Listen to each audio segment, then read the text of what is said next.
नमस्कार। संपूर्ण भारत से मॉनसून वापस लौट चुका है और अब नॉर्थ ईस्ट मॉनसून यानी दक्षिण पश्चिम मॉनसून के वापस लौटने के साथ ही उत्तर पूर्वी मॉनसून की औपचारिक शुरुआत दक्षिणी प्रायद्वीपीय भारत के क्षेत्रों में हो चुकी है। यानी कि निचले से मध्य ट्रोपोस्फियर पर यानी क्षोभमंडल जिसे कहते हैं, वायुमंडल से ठीक नीचे होता है, उसमें हवाएं उत्तर और पूर्वी दिशा से लगातार बंगाल की खाड़ी के ऊपर इस तरह से चलने लगी हैं।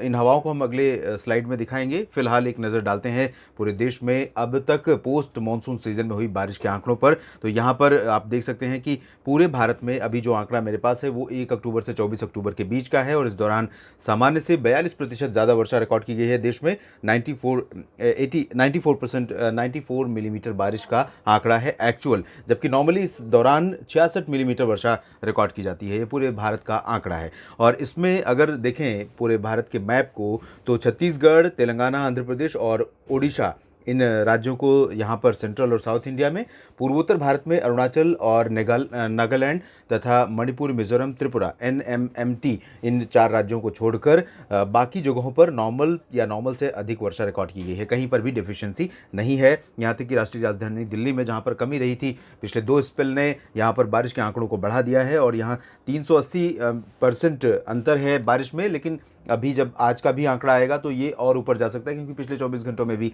काफ़ी ठीक ठाक बारिश दिल्ली के लगभग सभी जगहों पर कल रिकॉर्ड की गई थी। और साथ ही वेस्ट यूपी में भी बारिश हुई थी, हरियाणा के उत्तरी इलाकों में बारिश हुई थी, पंजाब के पूर्वी इलाकों में कुछ स्थानों पर वर्षा रिकॉर्ड की गई थी। पर्वतीय क्षेत्रों में हिमाचल प्रदेश में बहुत अच्छा बारिश का स्पेल रहा है कल। उत्तराखंड में कई जगहों पर बारिश रिकॉर्ड की गई है। तो यहाँ पर डेफिशिएंसी तो बिल्कुल पहले से भी नहीं थी, क्योंकि पिछले स्पेल में भी काफ़ी ठीक ठाक बारिश हो गई थी जब बंगाल की खाड़ी, अरब सागर की तरफ से मॉइस्चर आया था और WD आया था। WD बहुत ज़्यादा प्रभावी नहीं था, लेकिन वर्तमान WD ने काफ़ी अच्छी बारिश फिर से पश्चिमी हिमालयी रीजन को दी है और बर्फबारी भी हुई है, हेलस्टॉर्म भी हुआ है। तो इसके प्रभाव से अब तापमान में गिरावट का औपचारिक शुभारंभ हो चुका है। यानी कि सर्दियों की शुरुआत उत्तर भारत के पहाड़ों में ही नहीं बल्कि मैदानी क्षेत्रों में हो गई है, क्योंकि जम्मू कश्मीर में जब भी बर्फबारी होती है और उत्तर दिशा से हवाएं चलती हैं तब ये हवाएं तापमान को नीचे लाती हैं। तो ये बारिश की स्थिति रही है अब तक। और अभी जो सिस्टम है WD उत्तर भारत के लद्दाख से आगे निकल चुका है और यहाँ पर आप देख सकते हैं लद्दाख से आगे निकलने के बावजूद इसके प्रभाव से गिलगित बाल्तिस्तान, मुजफ्फराबाद और लद्दाख में, साथ ही साथ हिमाचल प्रदेश और उत्तराखंड के उत्तरी इलाकों में जो ऊंचाई वाले क्षेत्र हैं, लाहौल स्पीति, गंगोत्री, यमुनोत्री, केदारनाथ, बद्रीनाथ, इन सभी क्षेत्रों में कुछ स्थानों पर बादल बने हुए हैं और आज भी यहाँ पर लाइट रेन की उम्मीद की जा सकती है। ज़्यादा बारिश की संभावना फिलहाल इन भागों में है, लेकिन निश्चित रूप से लाइट रेन लद्दाख में और हिमाचल प्रदेश तथा उत्तराखंड के कुछ इलाकों में देखने को मिल सकती है। अगली स्लाइड में उसको देखेंगे। और मैदानी इलाकों पर जो सर्कुलेशन था वो अब निष्प्रभावी हो गया है। जाहिर है इसके निष्प्रभावी होने के साथ जो उत्तर पश्चिम भारत का मैदानी इलाका है, पंजाब, हरियाणा, राजस्थान, दिल्ली और उत्तर प्रदेश, इन सभी क्षेत्रों में बादल छंट गए हैं और पश्चिमी दिशा से हवाएं चलनी शुरू हो गई हैं। हालांकि हवाओं की रफ्तार बहुत ज़्यादा नहीं है। अगर हवाओं की स्पीड आप यहाँ देखें, समझने की कोशिश करें तो ये आप देख सकते हैं बहुत ज़्यादा स्पीड नहीं है, लेकिन वेस्टर्ली और नॉर्थ वेस्टर्ली, नॉर्दर्ली हवाएं चलने लगी हैं। यानी उत्तरी और उत्तर पश्चिमी दिशा से हवाएं आ रही हैं जो पहाड़ों पर हुई बर्फबारी की ठंडक अपने साथ लेकर के नीचे तक पहुंचती हैं और कई बार यही हवाएं स्ट्रेट चलती हैं तेलंगाना तक और तेलंगाना तक तापमान गिरता है, आंध्र प्रदेश तक शीतलहर की चपेट में आ जाते हैं। तो ये स्थितियां अभी फिलहाल नहीं होंगी साउथ पेनिनसुलर रीजन में। अभी उसके लिए बहुत लंबा समय बाकी है। जनवरी और दिसंबर के लास्ट में या जनवरी में ऐसी कंडीशन यहाँ पर आती है। फिलहाल उत्तर भारत की अगर हम हवाओं की बात करें तो उत्तर भारत में इन हवाओं के बदलाव से राजस्थान, हरियाणा, पंजाब, दिल्ली और उत्तर प्रदेश तथा मध्य प्रदेश भी प्रभावित हो सकता है। दक्षिण भारत में जब नॉर्थ ईस्ट मॉनसून सेट इन हो रहा है साउथ पेनिनसुलर रीजन पर, तब यहाँ पर आप देखिए बादलों का जो इम्पैक्ट है वेस्टर्न पार्ट से हटकर अब पूर्वी भागों पर भी बढ़ रहा है और ये उत्तर पूर्वी दिशा से आने वाली हवाओं के कारण बढ़ते हुए मॉइस्चर से देखने को मिलेगा। अब दक्षिणी तटीय आंध्र प्रदेश और रायलसीमा, साथ ही साथ पुदुचेरी और तमिलनाडु के तमाम इलाकों में, केरल में और दक्षिणी आंतरिक कर्नाटक, तटीय कर्नाटक, इन सभी भागों में अगले 4-5 दिनों तक इसी तरह से मॉइस्चर लेकर हवाएं पहुंचती रहेंगी और मध्यम से घने बादल लगातार यहाँ पर साउथ पेनिनसुलर रीजन पर बने रहेंगे और ये बादल यहाँ पर बारिश भी देते रहेंगे। लाइटनिंग और थंडरस्टॉर्म के साथ बारिश होगी।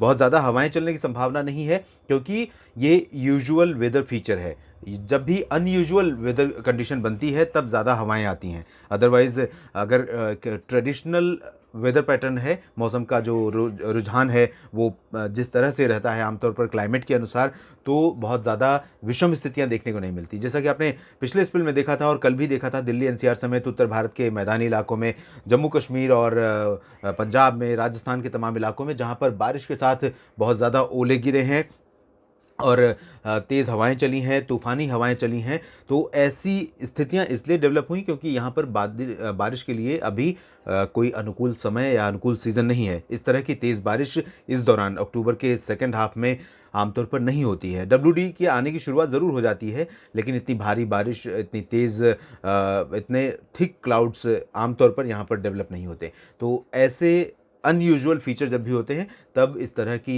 तूफ़ानी रफ्तार से हवाएं चलने और ओलावृष्टि होने की संभावना बनती है। अदरवाइज़ सामान्य मौसमी स्थितियों में नॉर्मली बारिश होती है और काफ़ी अच्छा मौसम रहता है। तो यहाँ पर नॉर्मल बारिश होने की संभावना अगले 4-5 दिनों तक रहेगी। और ये स्लाइड में हम देखेंगे कि यहाँ पर साउथ पेनिनसुलर रीजन में किस तरह से तमिलनाडु और केरल तथा आंतरिक कर्नाटक और तटीय कर्नाटक का इलाका प्रभावित हो रहा है। आज की ये स्थिति है और कल भी आप देखेंगे कि यहाँ पर जो कोस्टल रीजन है इन भागों में रहेगा ही, लेकिन जो ईस्ट कोस्ट है यहाँ पर गतिविधियाँ बढ़ेंगी, क्योंकि कल आप देख रहे हैं कि 26 अक्टूबर को कि जो हवाएं हैं वो और अधिक प्रभावी होती हुई नज़र आ रही हैं, उत्तर पूर्वी हवाएं। और यही उत्तर पूर्वी हवाएं इस बात का प्रमाण है कि यहाँ पर नॉर्थ ईस्ट मानसून यानी उत्तर पूर्वी मानसून, जिसे देश का मिनी मानसून कह सकते हैं, यहाँ सेट हो रहा है और हो चुका है।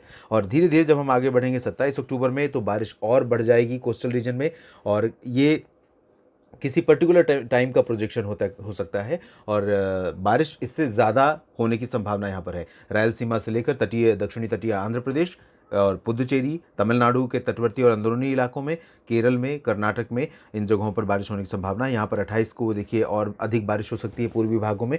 ये 28 अक्टूबर का प्रोजेक्शन है और इसी तरह की बारिश हमें 29 अक्टूबर, 30 अक्टूबर तक देखने को यहाँ पर लगातार मिलेगी। और बारिश के कारण सामान्य जनजीवन प्रभावित हो सकता है और साउथ पेनिनसुलर रीजन में ज़्यादातर जो राज्य हैं सरप्लस हैं उनमें और अधिक अंतर आ सकता है बारिश में सामान्य से।